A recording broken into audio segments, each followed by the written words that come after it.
नमस्कार। पाकिस्तान को रशिया की तरफ से लगा है एक झटका। झटका क्या लगा है? झटका ये लगा है कि जो रशिया ने सस्ता तेल मांगा था, रशिया से जो सस्ता तेल मांगा था पाकिस्तान ने, वो तेल देने से मना कर दिया रशिया ने।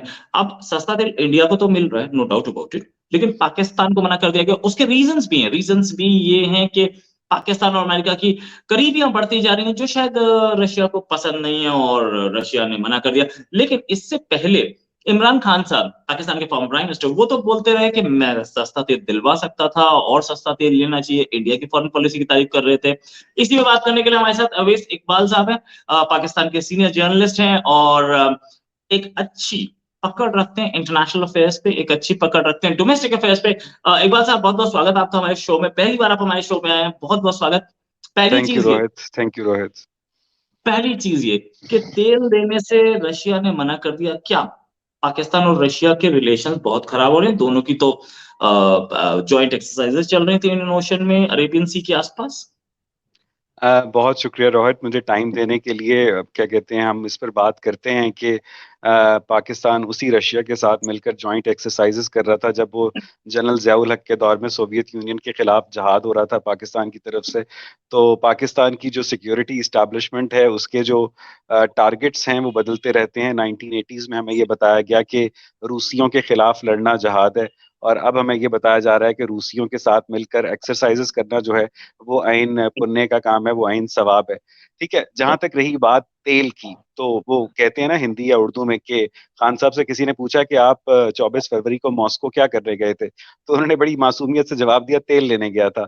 तो वो जो तेल लेने गए तो वो जो तेल लेने गए थे, तो वो तेल जो है ना, कसम से ये बात खान साहब को एक ब्लंडर की तरह उनको पड़ी है, क्योंकि ईरान के पास तेल है हम जानते हैं, लेकिन ईरान से हम तेल नहीं ले सकते हैं क्योंकि उसके नतीजे में हमें सैंक्शंस का सामना करना पड़ेगा।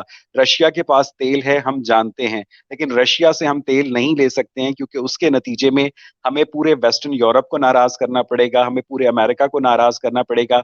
हमारे बोइंग के स्पेयर पार्ट्स नहीं आएंगे, हमारे जर्नैलों के बच्चे जो अमरीकी यूनिवर्सिटियों में तालीम पाते हैं उनके स्कॉलरशिप्स का मसला हो जाएगा। तो शर्मा जी, वो कहते हैं ना कि हाथी के दांत होते हैं खाने के और दिखाने के और। तो बेसिकली ये जो इस तरह के पॉपुलर पॉपुलर नरेटिव होता है कि जनाब हम रशिया में सस्ता तेल लेने गए थे, तो ये पॉपुलर नरेटिव है, ये हाथी का दांत है जो कि सिर्फ और सिर्फ दिखाने का दांत है, खाने का दांत नहीं है रोहित। तो ये किस कॉन्फिडेंस में खान साहब बड़े आराम से बोल देते हैं कि रशिया से तो तेल मैं ले आता, और वो तो इंडिया की पॉलिसी देखो। मतलब और बल्कि उन्होंने वीडियो भी चलाया एक जगह पे, हमारे फॉरेन मिनिस्टर का एक वीडियो भी चलाया। मतलब क्या न्यू फाउंड लव है उनका इंडिया से, वो इंडिया की तारीफ इतनी क्यों करते घूम रहे असल में बात यह है कि रोहित, आप इमरान खान साहब को सीरियसली लेकर ना सीरियसनेस का मजाक उड़ा रहे हैं।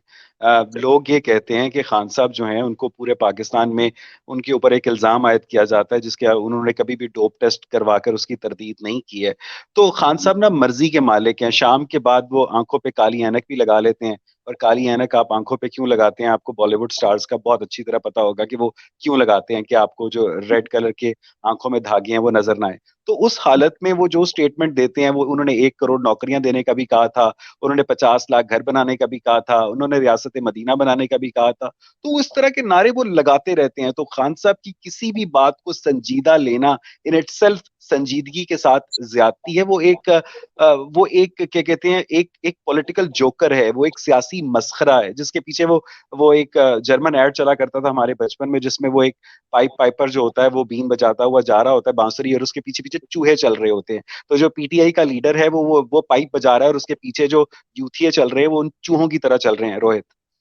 हैं? ओके। और इन यूथियों की कहानी तो मैं आगे बताऊंगा। इसमें कुछ आर्मी के ऑफिसर्स भी हैं यूथिया में, जो कि बिल्कुल ब्लाइंड सपोर्ट करते हैं। खैर, इमरान खान से बाहर निकले तो अभी मिफ्ता इस्माइल ने बोला कि भाई ये इकोनॉमी की सिचुएशन खराब है। कुछ टाइम पहले तक यही मिफ्ता इस्माइल बोल रहे थे कि वंडरफुल इकोनॉमी, मैं तो बहुत अच्छा $8 बिलियन का लोन लेके आया हूं।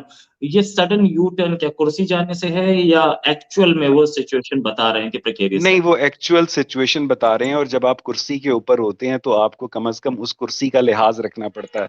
आप वजीर खजाना होकर लोगों के अंदर मायूसी नहीं फैला सकते, आप उनके अंदर निराशा नहीं फैला सकते।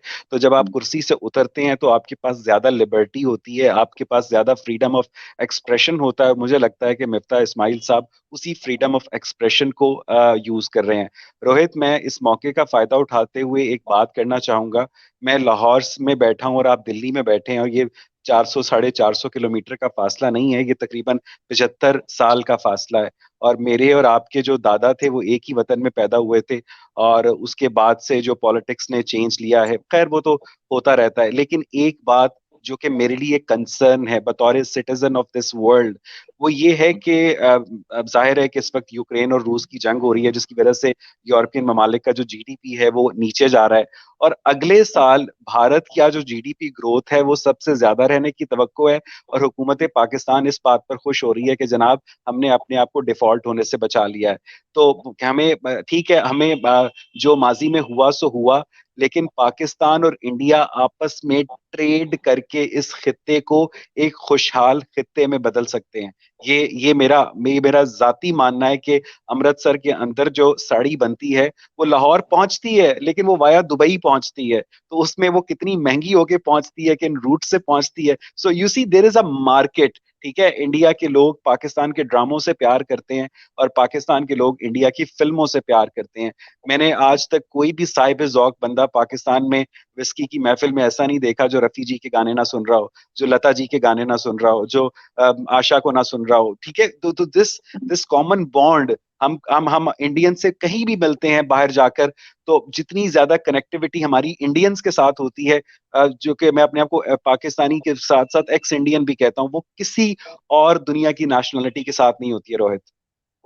राइट। अब मतलब इंडिया और पाकिस्तान और इनफैक्ट बांग्लादेश, अगर ये तीनों के तीनों एक अलग कंट्री सरहदें जरूर होंगी, लेकिन क्योंकि हम दोनों सेम लैंग्वेज में बात कर रहे हैं, कहीं मैं अफगानी जनाब, से तो बात नहीं कर रहा हूँ, कोई अफगानी नहीं जनाब, है, कोई जनाब, दूसरा कोई म्यांमार से नहीं है, या इंडोनेशिया की जनाब, लैंग्वेज नहीं, the same language. So we, और हम लोगों का डीएनए मैच करता है, हम नो खाना भी डाउट। सेम खाते हैं, हम खाना भी सेम खाते हैं। हमारी शादी की कोई रस्म जो है ले जाएंगे दिल वाले दुल्हनिया ले जाएंगे बगैर मुकम्मल नहीं होती यार।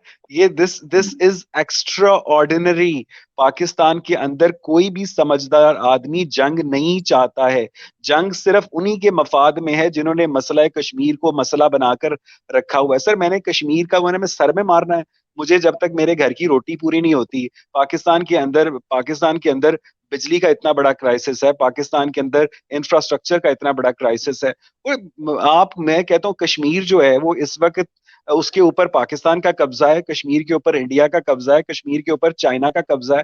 तो द थिंग इज कि हमें ये बात एक्सेप्ट कर लेनी चाहिए कि कश्मीर क्या अगले 75 साल भी यही यही सिचुएशन रहेगी, अनलेस कोई रेडिकलाइजेशन नहीं आती। तो हमें आपस के अंदर ताल्लुकात को, पीपल टू पीपल कांटेक्ट को नॉर्मलाइज करना होगा। और हमें दोनों तरफ जो एक्सट्रीमिस्ट एलिमेंट्स हैं, इवन पाकिस्तान में, इवन इंडिया में, हमें उनको टैकल करना होगा रोहित। राइट। और इंडिया और पाकिस्तान में शादियां तो चलती रहती हैं, जैसे कि सानिया मिर्जा की हुई है, तो और जी अब भी हाँ। अब कुछ टाइम से रुक गई हैं, द रीजन बीइंग कि पीपल टू पीपल कांटेक्ट बंद हो गया, लेकिन शादियां तो कंटिन्यू करें। आगे अगर बात करें तो टेरर के हवाले से, आतंक के हवाले से, क्या टीटीपी जी ने सीज फायर जो बंद की है, आपको लग रहा है कि उससे सिचुएशन बिगड़ सकती है? और कुछ लोग इसे एट्रीब्यूट कर रहे हैं जनरल फैज हामिद के रिजिग्नेशन से। अब वो भी जनरल फैज फैज फैज हामिद का हमीद, resignation फैज हमीद।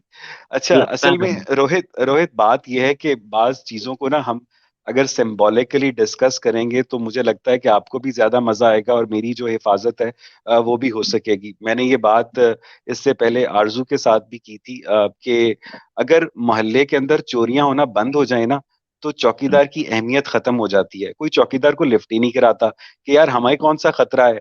तो आप ये देखें कि 29 नवंबर को जो साबिक आर्मी चीफ हैं, उनके कारनामों में से एक कारनामा ये बताया जा रहा था कि जनाब इन्होंने दहशतगर्दी की कमर तोड़ दी।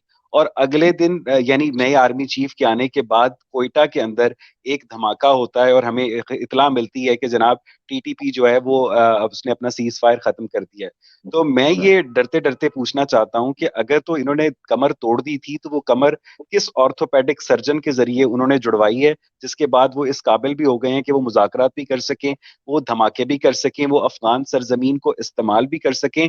और अफगान गवर्नमेंट जो है उनका फर्ज बनता है अफगान तालिबान का, क्योंकि पाकिस्तान में कहा जाता है कि जनाब अफगान तालिबान जो है वो गुड तालिबान तालिबान हैं और जो टीटीपी है वो बैड तालिबान है। हालांकि मुझे लगता है कि जो सांप होता है वो ना गुड होता है ना वो बैड होता है, वो बैड ही होता है। ठीक है, तो पाकिस्तान को इस बात को रिकग्नाइज करना होगा कि उन्होंने जो प्रॉक्सी वॉरफेयर अपने ही लोगों के खिलाफ शुरू कर रखी है, और अगर इस सीज फायर का टूटने का ये मतलब है मोर बजट, इस सीज फायर को टूटने का मतलब ये है कि आपके जो आपने बैरून मुल्क से कर्जा लिया सैलाब जदगान के लिए, वो आप उन ऑपरेशंस पर दोबारा लगाएं जिन ऑपरेशंस पर हम पहले से करोड़ों अरबों रुपए खर्च कर चुके हैं। यानी इसका मतलब ये है कि मुझे घर में पीने का साफ पानी नहीं मिलेगा, मुझे अस्पताल में दवाई नहीं मिलेगी, मेरे बच्चे जो हैं वो मयारी एजुकेशन हासिल नहीं कर पाएंगे।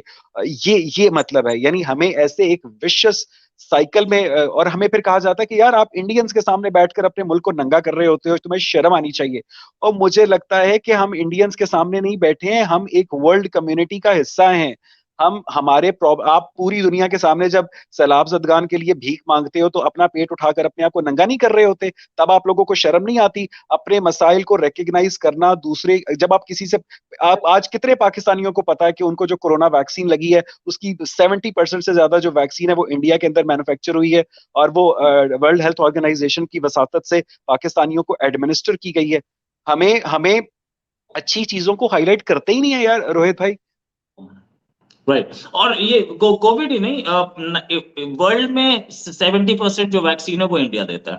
पाकिस्तान में जो जा रही है कोविड की वैक्सीन नहीं, रेबीज की इवन वैक्सीन के भी होती कुत्ते, है, रेबीज की वैक्सीन, कुत्ते के काटने की वैक्सीन, सर मैं कहता हूँ कि अब इस कुत्ते से क्या क्या मुराद है तो वो आप खुद ही समझ जाए। बच्चों को जो जी हाँ, लगते हैं जी इंजेक्शन हाँ। इवन हेपेटाइटिस मैं बी आपको ये वो, मैं आपको एक जाती वाकया सुना सकता हूँ कि 3 साल पहले मेरे वालिद साहब को लिवर का प्रॉब्लम हो गया, उन्हें शेख ज़ैद हॉस्पिटल लाहौर ले गए हम। तो डॉक्टर ने कहा कि यार ये मेडिसिन जो है ना आपको मेडिकल स्टोर से नहीं मिलेगी, बाहर पार्किंग में एक बंदा है वो ना इंडिया से स्मगल होके मेडिसिन आती है, आप ना प्लीज उससे ले लो। तो वो कोई ग्लू होती है जो लिवर को ना जोड़ने के काम आती है और इंडिया में बनती है, उसको पाकिस्तान की गवर्नमेंट जो है रिकग्नाइज ही नहीं करती है, जिससे आप एक लेजिटिमेट टैक्स ले सकते हो। तो मैं उस पार्किंग लॉट में गया, मैंने उस बंदे को फोन किया, उसने आकर मुझे वो जो मेडिसिन है 40,000 रुपए में, यानी इंडिया के 20,000 रुपए में दी, और मैंने आकर अपने वालिद साहब को लगाई और मेरे वालिद साहब ठीक हो गए। So this is the thing यार, कि आप अपने हमसाये से दवाई नहीं ले सकते, आपने हमसाये से दवाई नहीं लेनी लेकिन आपने स्मगल होने देनी है। तो भाई आप अपनी बाउंड्रीज को आपको कहते हैं जी आप नजरिए के खिलाफ हैं, आप स्टेट के खिलाफ हैं, आप नहीं है स्टेट के खिलाफ, आप अपनी स्टेट को कायम रखें, आप इंडिया को भी कायम रखें, आप बांग्लादेश को भी कायम रखें, लेकिन आप पीपल टू पीपल कांटेक्ट होने दें, आप ट्रेड होने दें, आप ताल्लुकात को नॉर्मलाइज होने दें, आप लोगों को ट्रेड करने दें, एक दूसरे से बात करने दें, ताकि ये सब कुछ होगा तो आपका ऑटोमेटिकली जो डिफेंस बजट है कम हो जाएगा, जिसको हम हेल्थ और इंफ्रास्ट्रक्चर के ऊपर खर्च कर सकते हैं रोहित। राइट। ये बात तो जनरल बाजवा ने भी बोली थी कि ट्रेड होना चाहिए, सब कुछ होना चाहिए। बाकी ये सारी चीजें हम सॉल्व कर सकते हैं, प्रॉब्लम नहीं है। और अभी तक जनरल आसिफ मुनीर का तो कोई ऐसा स्टेटमेंट है नहीं, हम लोगों को कुछ टाइम बाद ही पता चलेगा। हाँ, ये बात भी एक इम्पोर्टेंट चीज है। मैंने भी, मेरे भी कुछ दोस्त हैं पाकिस्तान में, मैं करीब 20 साल से इस इंटरनेशनल फील्ड में काम कर रहा हूँ। पाकिस्तान में लाहौर में जो सर गंगाराम हॉस्पिटल है, वहां पे लिवर के पेशेंट हैं, वो दिल्ली में सर गंगाराम हॉस्पिटल को रेफर कर देते हैं और यहाँ पे इलाज हो जाता है, वो आ जाते हैं। अच्छा, चाहे कैसे भी रिलेशन थे, लेकिन सुषमा स्वराज जी ने वीजा दिलवाए जी हाँ, ही थे जी हाँ। इलाज के लिए, सुषमा और यहाँ पे स्वराज इलाज ने, किया। जब सुषमा स्वराज क्या कहते हैं बहुत अच्छी खातून थी। मेरा एक दोस्त था, मेरा जाती दोस्त, मेरा यूनिवर्सिटी फेलो अजीम, ठीक है, उसको क्या कहते हैं, उसको लिवर का मसला, उसको कैंसर का प्रॉब्लम था। तो बकायदा सुषमा स्वराज ने एक ट्वीट के ऊपर अजीम को बकायदा इंडिया का मेडिकल असिस्टेंस का वीजा इशू करवाया। ये अलग बात है कि उसकी जान नहीं बची, लेकिन ये एक बहुत बड़ा क्या कहते हैं नेकी का काम है। ठीक है, लोगों की जान बचाना। मैं कहता हूं कि अगर ऐसा हो जाए तो इससे ज्यादा खूबसूरत बात कोई नहीं हो सकती। आप कभी बाघा बॉर्डर के ऊपर जाएं, ऐसे टांगे उठा उठा के ऐसा एक बेहुदा किस्म का मंजर पेश कर रहे होते हैं कि जनाब हम ज्यादा ऊंची टांगे उठा सकते हैं, हम ज्यादा ऊंची उठा सकते हैं। यार ये कोई बात है भला करने वाली? ये इंटरनेशनल स्पेस स्टेशन से क्या भारत और इंडिया की सरहद नजर आती है? क्या इंटरनेशनल स्पेस स्टेशन से नजर आता है कि पाकिस्तान और इंडिया जो है, आप किसी को पता ही नहीं है कि आज से 10 करोड़ साल पहले पाकिस्तान और इंडिया की जमीन एग्जिस्ट ही नहीं करती थी, यहाँ समंदर था। यहाँ चकवाल में, पोटोहार में हमें बकायदा समंदरी फॉसल्स मिलते हैं। ठीक है, हमारा जो सब कॉन्टिनेंट है वो बकायदा मडगास्कर के रीजन से टूट कर 10 करोड़ साल पहले जब हिमालय से टकराया, तो वहां पर, सॉरी, जब एशियन यूरेशिया से टकराया तो वहां पर जो हिमालय का पहाड़ी सिलसिला है वो वजूद में आया। हमारी इतनी ज्यादा कॉमन क्या कहते हैं कि हमारे ग्राउंड्स है, तो हमें उस मामले में ये जो पॉलिटिकल इस तरह की चीजें हैं जो मैं ये नहीं समझता हूं कि पाकिस्तान और इंडिया एक दूसरे के दुश्मन है। मैं ये समझता हूं कि पाकिस्तान और इंडिया की हुकूमतें अपनी कन्वीनियंस के लिए और इंडस्ट्रियल मिलिट्री कॉम्प्लेक्स को प्रमोट करने के लिए एक दूसरे की दुश्मन बनी हुई हैं रोहित।